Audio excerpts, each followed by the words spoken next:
بالوں کی ایک ہلکی سی لکیر تھی، اس میں آتی تھی تو وہ ایک عجیب ہی لطف دیتی تھی، حسن اور خوبصورتی۔ حضور نے بذات خود محنت کی مسجد کے لیے، اور پھر ہمیں بشارت دی، بشارت کون سے کام پر آپ جنتی ہوں گے اس کی گارنٹی نہیں، لیکن حضور نے ایک کام پر گارنٹی دی ہے جنت کی، من بنا للہ مسجدن بنا اللہ لہو بیتن فی الجنہ، کہ جس نے اللہ کے لیے مسجد بنائی اللہ اس کے لیے جنت میں محل بنائے گا، اللہ اس کے لیے جنت، یعنی اگر آپ زمین پہ مسجد بناتے ہیں تو آپ کے لیے جنت کا محل یقینی ہے، کیونکہ رسول اللہ نے فرما دیا تو یقینی ہے، ان کی بات پہ میں یقین ہے۔ بات سمیٹ لوں، اب وقت پورا ہوتا ہے۔ شاید آپ کو نہیں پتا کہ جو دلی کی جامع مسجد ہے وہ رسول اللہ کے حکم پہ بنی ہوئی، اللہ کے رسول کے حکم پہ بنی وہ مسجد، آپ اس میں بہت روحانیت بھی دیکھیں گے اس لیے، اور حضور کو بہت پسند، حضور علیہ السلام نے کئی لوگوں کو بشارتیں دی مسجدیں بنانے کی، ان میں سے خوش نصیب ایک شاہ جہاں بھی ہے جن کو حضور نے بشارت دی مسجد بنانے، اور مسجد بنانے والوں سے حضور خوش کتنا ہوتے ہیں اس کا اندازہ آپ کو لگے گا۔ ایک مرتبہ شاہ جہاں سو رہے تھے، پہلے تو آپ کو یہ بتا دوں کہ لوگوں نے تاریخ اسلام کی بہت توڑ مروڑ کے پیش کی، ہم لوگوں کو جو اسکولوں میں تاریخ پڑھائی گئی ہے اس کا کوئی بھی تاریخ سے کوئی لینا دینا نہیں۔ اگر آپ کو تاریخ صحیح تاریخ پڑھنا ہے تو علماء کی لکھی ہوئی تاریخ پڑھو، اور علماء میں بھی وہ علماء جن کا قلم بکا ہوا نہ ہو، اس لیے کہ ہر دور میں علماء کے دو طبقے رہے، ایک علماء حق اور ایک علماء سو۔ تو علماء بھی بکتے ہیں، امام بھی بکتے ہیں، خطیب بھی بکتے ہیں، جس میں دنیا بس جاتی ہے، اکبر کے ہاتھوں کہیں بکے، انگریزوں کے ہاتھوں بکے، یہ سب یزید کے ہاتھوں لوگ بکے، ہر دور میں لوگ بکتے رہے۔ اللہ سے دعا کریں کہ اللہ ہمیں اللہ کے در پہ پڑا رکھے، جو بھی حالات ہو وہ سمیں اللہ اپنے در پہ پڑا رکھے۔ تو تاریخ ان علماء کی پڑھیں جن کے قلم نہ بکے ہوں، اور بہت محنت کی ہے علماء نے تاریخ لکھنے میں۔ تو شاہ جہاں کو بہت گرا ہوا بنا کے، اورنگزیب کو بہت گرا ہوا بنا کے پیش کیا، اکبر کو دی گریٹ پیش کیا۔ اکبر دی گریٹ کیوں ہے؟ اکبر اعظم کیوں ہے؟ تاریخ کا ہیرو کیوں ہے؟ کیونکہ اس نے اسلام کو ڈیمیج کیا، اور شاہ جہاں لوگ ان لوگوں کو ویلن بنا کے کیوں پیش کیا؟ کیونکہ ان لوگوں نے دین کی مدد کی، اور ہمارے بچے آج تک ان کو نفرت کی نظر سے دیکھتے ہیں کہ غلط لوگ ہیں، حالانکہ شاہ جہاں وہ انسان ہے کہ جس کی بالغ ہونے کے بعد تہجد بھی کبھی فوت نہیں ہوتی۔ آج اگر کسی کو 12 لوم کا کھاتا مل جائے نا تو اس کے پیر زمین پہ نہیں ٹکتے، بلکہ جو کرائے کا لوم چلاتا ہے وہ بھی اپنی اوقات بھول جاتا ہے۔ مالیگاؤں کا حال یہ ہے، اور اگر سائزنگ وائزنگ ہو جائے تو پھر وہ چوتھے آسمان پر ہی ہے، سب کی بات نہیں کرتا الا ماشاءاللہ۔ دولت اگر آ جائے، چروی چڑھے نا تو پہلے دین سے بغاوت، اللہ سے بغاوت، اسلام سے بغاوت۔ سیٹ لوگ کون سی مسجد میں جاتے ہیں پتہ ہے؟ جہاں سب سے آخری میں نماز ہوتی۔ ہمارے سیٹ لوگ وہ مسجد ڈھونڈتے ہیں جہاں جمعہ کی نماز سب سے آخری میں ہو، اور وہ سب سے آخری والی نماز میں بھی وہ سب سے آخری میں آتے ہیں۔ یعنی آپ سمجھ رہے ہیں، اس کا مطلب یہ ہے کہ امام حسین کے دور کا یزید دفن ہو گیا، مگر دور کے یزید ابھی بھی زندہ ہے۔ ورنہ یزید کیا تھا؟ یزید کے دور میں یہی تھا نا کہ کبھی کبھی جمعہ کی نماز عصر تک ڈیلے ہو جاتی تھی، اور کبھی کبھی تو عصر کا وقت بھی چلا جا رہا ہوتا تھا، ابھی تک وہ تقریر ہی کر رہا ہے، بکواس ہی کر رہا ہے۔ تقریر میں کیا کر رہا ہے؟ مولا علی کو گالیاں دے رہا ہے، اہل بیت کی برائی کر رہا ہے، یہ اس کی تقریر تھی۔ اللہ کے بندوں، دولت کے نشے میں آخری جماعت ڈھونڈنے والوں، ہمیں حکم ہے، عام نمازوں کے لیے بھی جبکہ جب نماز کا وقت ہو تو اول وقت میں نماز پڑھو، مسنون وقت میں نماز پڑھو. اور مسجد کے ٹرسٹیان بھی اب اس بات پر مجبور ہو رہے کہ چلو یار سیٹ لوگوں کو جمعہ پکڑوانا ہے تو پھر ابھی 3 بجے کرو، 3:30 بجے کرو، 4 بجے کرو، اب پتہ نہیں کہاں تک لے. وہی وقت مسنون ہے جس وقت میں اللہ کے رسول نے نماز پڑھی. یہی مالیگاؤں تھا جس کا پہلے سیٹ لوگ یہ ہوتے تھے، صبح کے وقت میں 10 بجے تک کے تنخواہیں ہو جاتی تھی اور مزدور اور سیٹ سب جب وہ غسل کر کے فارغ ہو کر، اس وقت تنخواہیں ہو جاتی تھی کہ غسل کر کے فارغ ہو کر اذان سے پہلے لوگ مسجدوں میں پہنچ جاتے تھے. یہ تھا ہمارے بچپن میں ہم نے دیکھا سیٹ بھی قرآن کی تلاوت کرتا تھا، مزدور بھی قرآن کی تلاوت کرتا تھا، نہیں آتا تھا تو کم از کم لوگ تسبیح لے کر کے بیٹھتے تھے. یہ ماحول تھا. آج کہاں ہے دین؟ اور جب لوگ دین کا دامن ہاتھ سے چھوڑیں گے تب تباہ اور برباد ہوں گے. یہ دین ہے جو اللہ تک پہنچاتا ہے. دین کی رسی کو مضبوطی سے پکڑو. اسی دین کو پکڑ کر کے عرب کے بوریا نشین کیسر و کسرا کے تاجدار بن گئے. یہ آج سیٹوں کو اور مزدوروں کو بھی برکت نہیں ہے نا، اس کی وجہ یہ جب مسجد میں جمعہ کے دن بھی آخری میں آؤ گے تو کون سی برکت ملنا ہے؟ فرشتے جب ناموں کا رجسٹر بن کر کے خود بس سننے کھڑے ہو جاتے ہیں تب جناب والا تشریف لاتے ہیں. کہاں برکت ہو؟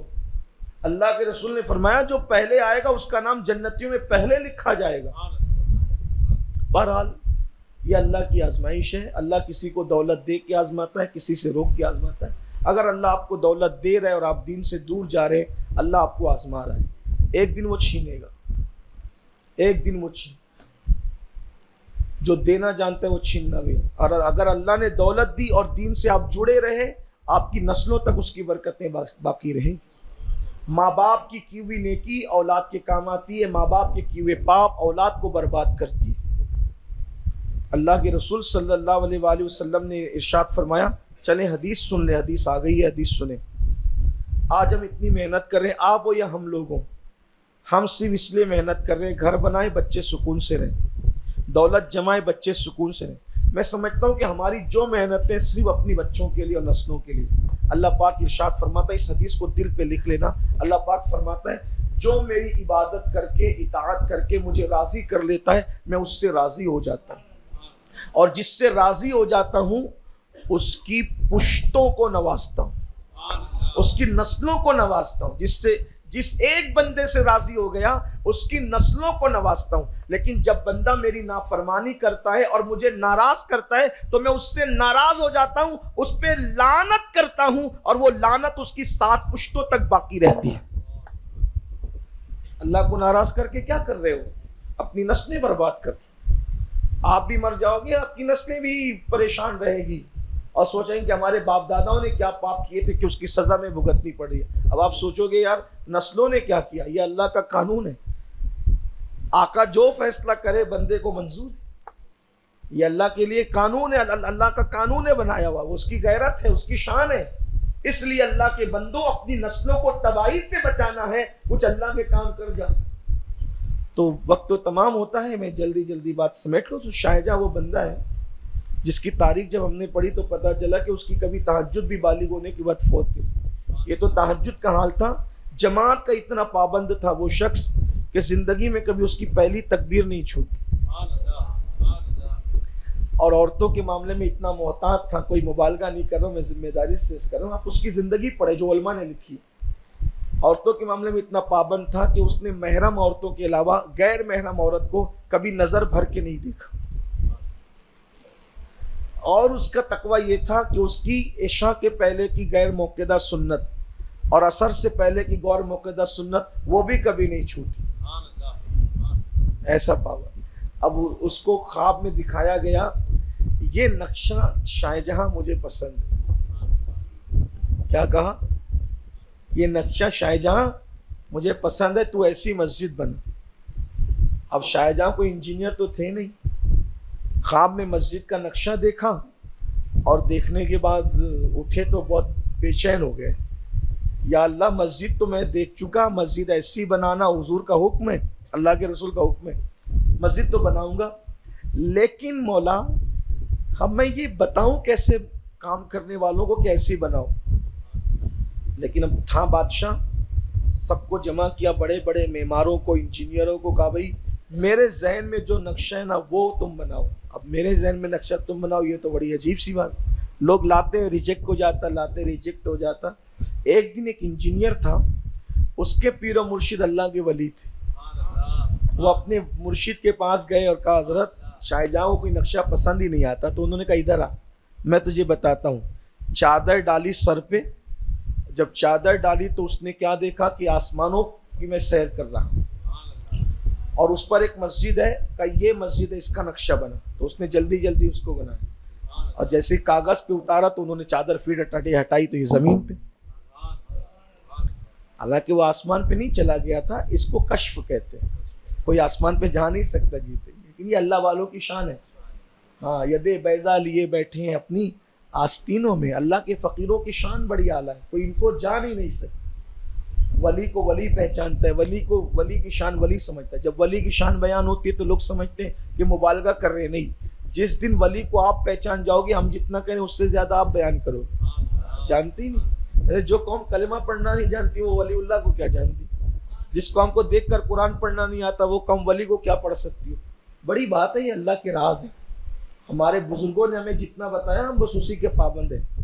تو بہرحال اور جیسی لے گیا تو شاہجہاں نے کہا ارے یہ تو وہی ہے جو میں نے دل میں خیال کیا. تو وہی تجھے کیسے پتا چلے گا؟ حضور یہ نہ پوچھیں، اگر مسجد کا نقشہ پسند آیا تو حکم فرمائے. کیا ہو؟ کہا یہی تو ہے وہ مسجد. اب کہا کہ سنگ بنیاد ہو. اب بنیاد کون رکھے گا؟ اب بنیاد وہ رکھے گا جس کی کبھی تہجد فوت نہ ہوئی. بنیاد وہ رکھے گا جس کی تکبیر اولیٰ کبھی فوت نہ ہو. بنیاد وہ رکھے گا جو عشاء کی پہلے کی سنتیں بھی پڑھتا ہو اور عصر کی پہلے کی سنتیں بھی، یعنی غیر موقعہ میں ڈنڈی نہیں مارتا ہو. آج بڑی معذرت کے ساتھ اگر آپ ہم لوگوں کو نا، جو لوگ دین کے نمائندے کہلاتے ہیں، ہم لوگ بھی عصر کی سنتیں اور عشاء کی سنتیں چھوڑ جاتے ہیں. سچی جو بات ہے وہ ہے نا، چھوڑ جاتے ہیں. امام لوگ بھی چھوڑ جاتے ہیں. وہ بادشاہ ہو کر بھی اس دور میں یہ کہتا ہے بنیاد اس نے رکھنا ہے جو عشاء کی بھی پہلے کی سنتیں اور عصر کی سنت. یہ غیر موقعہ ہے. غیر موقعہ سنت وہ ہے پڑھو تو چلے، نہ پڑھو تو بھی چلے گا، کیونکہ وہ نفل کے حکم ہے. اب یہ تو ایک ہنگامہ ہوا دلی میں کہ بھئی کون بنیاد رکھے. کوئی نہیں رکھ پائے گا، کوئی ایسا ہے ہی نہیں. جب شام ہوئی تو شاہجہاں خود آگے بڑھے. اس دور کے علماء میں بھی بڑی جرأت تھی. کسی نے بازو پکڑے گا کہ شرط آپ نے رکھی ہے، اس لیے جب تک وہ بندہ نہیں آئے گا آپ کو بنیاد ہم رکھنے نہیں دیں گے. شرط ٹوٹے گی نہیں، مسجد کا معاملہ ہے. اعلان ہوا، شاہجہاں کی آنکھوں میں آنسو تھے. کہا الحمدللہ حضرت یہ ساری شرطیں میرے اندر موجود. شاہجہاں نے اپنے ہاتھ سے بنیاد رکھی، مسجد بن گئی. اب لوگ سوچتے تھے کہ بھائی مسجد کی بنیاد اتنی سختی سے رکھائی، افتتاح کون کرے؟ افتتاح کے لیے تو اور کوئی بڑا آدمی چاہیے. شاہجہاں نے اعلان کر دیا جب تک رسول اللہ آ کر نماز نہیں پڑھیں گے افتتاح نہیں ہوگا. مجھے مسجد بنانے کا حکم تھا، مجھے مسجد بنانے کا حکم تھا. 100 مہینے مسجد بنا دی. مسجد چالو کرنے اور آباد کرنے کی ذمہ داری میری نہیں. اب حضور نے حکم دیا نا مسجد بناؤ تو آپ آئیں، آپ پہلے نماز پڑھیں پھر مسجد شروع ہوگی. روزانہ حوض بھر کے رکھ دیتا، تالا مار دیا جاتا. حضور آپ آئیں گے تو نماز ہوگی. کتنا یقین تھا اس کو. حضور آپ آئیں تو نماز ہوگی ورنہ نماز شروع نہیں ہوگی. قیامت تک مسجد بند پڑی رہے گی. بنانا ہمارا کام تھا، بسانا ہمارا کام نہیں ہے. روز کا یہ معمول، دروشی پڑھتا ہے 1000 مرتبہ، عرضی لگاتا ہے حضور آپ آئیں آپ آئیں. ایک مرتبہ شب جمعہ تھی. شب جمعہ میں بادشاہ سو رہے تھے، اچانک خواب کیا دیکھا حضور آئیں اور وضو بھی کیا. حضور نے حوض میں وضو بھی کیا اور نماز کے لیے کھڑے ہوئے. اور جیسے ہی کھڑے ہوئے شاہجہاں کی آنکھ کھل گئی. قلعے سے لے کر مسجد تک اس نے سرنگ بھی بنوائی تھی آنے جانے کے لیے. اٹھا، غسل کیا، روتا ہوا سپاہیوں کو لے کے مسجد آئے. جب مسجد کا دروازہ کھلوایا تو کیا دیکھا؟ جس جگہ پہ خواب میں حضور نے بیٹھ کے وضو کیا تھا وہاں سے پانی ابھی بھی بہہ رہا تھا، اور جہاں نماز ادا کی تھی وہ پورا خوشبو سے معطر تھا. کہ مسجد کے اندر حضور آ گئے. آج بھی جب آپ جامع مسجد جائیں گے نا تو جہاں حضور نے بیٹھ کے وضو کیا ہے تو وہاں جالی لگی، وہاں کسی کو کبھی بیٹھنے نہیں دیا گیا. اور وہاں لکھا ہے ای جہاں مقام رسول اللہ صلی اللہ علیہ وآلہ وسلم کی یہ جگہ حضور علیہ الصلوۃ و تسلیم کے وضو کرنے کی جگہ ہے، ابھی بھی وہاں آپ دیکھیں گے، اگر آپ کو میری بات مبالغے پہ لگتی ہے تو آپ وہاں جا کر دیکھیں کہ وہاں کسی کو بیٹھنے نہیں دیا جاتا، آج بھی حضور آئے اس کی عرضی پر تشریف لائے اور آپ نے نماز ادا فرمائی۔ یہ ہے مسجد بنانے والوں سے اللہ کے رسول کی محبت، اور ایسا کام کرنے والوں نے کام کیا۔ تو اللہ کے بندو کچھ ایسے کام کرو جس کی بنیاد پر ہم اللہ اس کے رسول کے نزدیک محبوب بن سکیں۔